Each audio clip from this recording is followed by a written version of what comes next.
Body language is a powerful concept which successful people tend to understand well. So can you.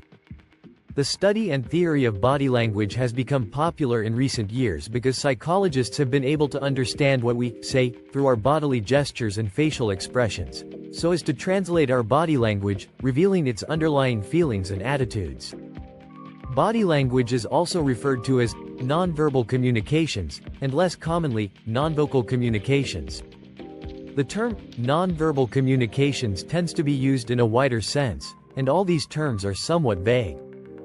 For the purposes of this article, the terms body language and nonverbal communications are broadly interchangeable. This guide also takes the view that body language, nonverbal communications is the study of how people communicate face to face aside from the spoken words themselves. And in this respect, the treatment of the subject here is broader than typical body language guides limited merely to body positions and gestures. If you carry out any serious analysis or discussion, you should clarify the terminology in your own way to suit your purposes. For example, does body language include facial expression and eye movement? Usually, yes. What about breathing and perspiration? This depends on your definition of body language. And while tone and pitch of voice are part of verbal signals, are these part of body language too?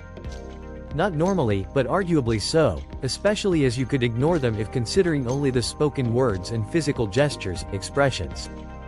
There are no absolute right, wrong answers to these questions. It's a matter of interpretation.